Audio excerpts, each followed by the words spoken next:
Corporación Inmanente. Presencia internacional en medios. Muy buenos días, gracias por estar aquí con nosotros en este espacio, así las cosas deben ser. El día de hoy tenemos a no solamente un invitado de lujo, no solamente un buen amigo, sino un nuevo colaborador que va a estar aquí los días lunes con nosotros, acompañándonos en este pequeño y breve espacio que denominaremos Hagamos Negocios, ya que los lunes será de negocios y los jueves negocios enfocados también al ámbito político. Tengo el placer de saludar al contador público Francisco Lobato Galindo, vicepresidente de la Red Mexicana de Franquicias, director general de Expert Business, que es un despacho especializado en temas de negocios, franquicias principalmente, mentor de Endeavor México, titular de enseñanza continua de franquicias en Escuela de Negocios en Cuba y consejero de la Cámara de Comercio. Hay muchas más menciones, sin embargo, bueno, para hacerlo más chiquito, ¿no? Ok, Francisco, buenos días, ¿cómo estás? ¿Qué tal? Muy buenos días, José Roberto. Gracias por la invitación. No, al contrario, gracias a ti por haber venido. A ver, Francisco, tú que eres especialista en este tema de franquicias, lógicamente el tema de negocios, explícale, por favor, a nuestros radioescuchas cuál es la principal parte del emprendedor, porque muchos piensan que el emprendedor y el empresario vienen siendo lo mismo, cuando van de la mano, más no es lo mismo. Es un proceso de evolución, efectivamente. Mira, en realidad en nuestro país es algo que yo he debatido con muchos actores a nivel nacional e internacional. En nuestro país la Secretaría de Economía en algún momento extravió un poquito el rumbo, nuestra Secretaría de Economía Federal, y definió que es emprendedor incluso el autoempleo, mientras que en otros países tienen claramente identificado lo que es generar un negocio de autoempleo y le dan una categoría distinta a lo que es hacer un emprendimiento que requiere principalmente una mejor estructura y tal vez incluso la participación de capitales asociados y de proyectos trazados ya bajo un plan de negocios. Entonces, emprender en realidad es, como lo definimos mucho en México, es poner un negocio. O sea, para el mexicano promedio, un emprendedor es una persona que tiene negocios.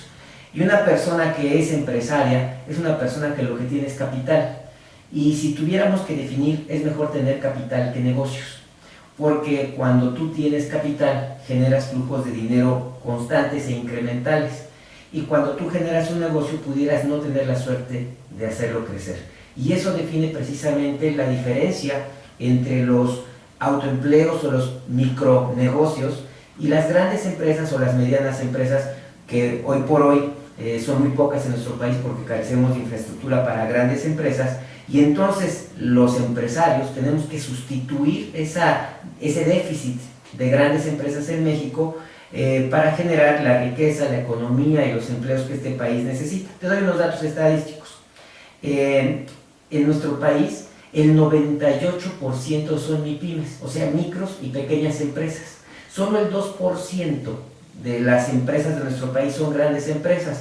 Y para definición de gran empresa, una gran empresa es Volkswagen, por ejemplo, o la que pronto hará landing aquí en Puebla, que es Audi.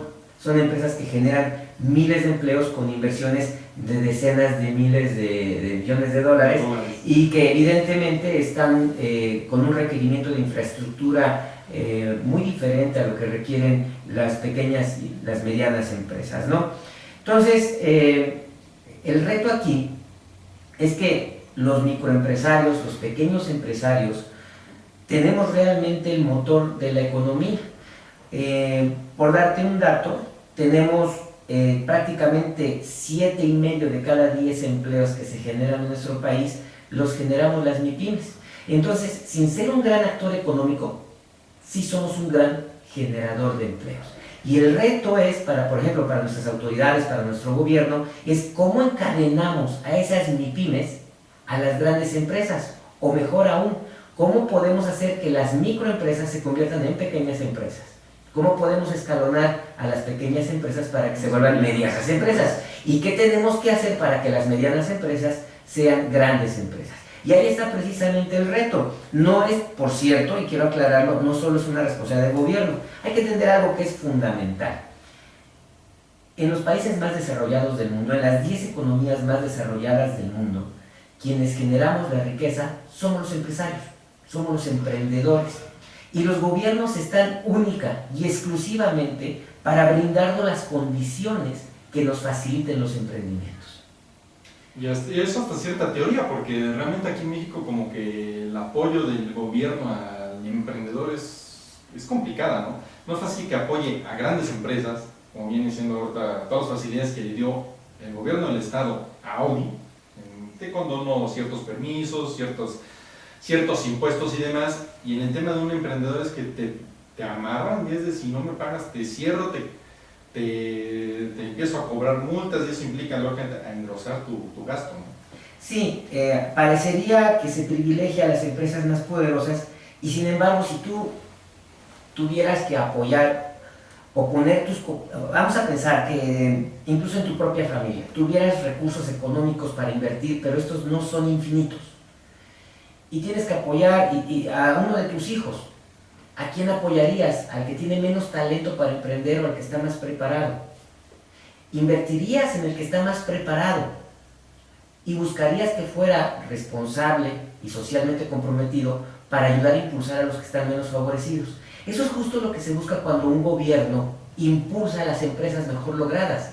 Lo hace esperando que éstas sirvan como empresas tractoras y jalen a las microempresas y pequeñas empresas en la transición de la que nosotros hablábamos. Porque también tiene su evolución. Claro, esto cuando lo politizan, pues se vuelve un tema en el que nunca nos vamos a poner de acuerdo, porque se habla de que mejor apoya al menos favorecido, apoya al que no tiene experiencia, y por eso es que ahora se han vuelto más rígidas, por ejemplo, las políticas gubernamentales respecto a los fondos PYME.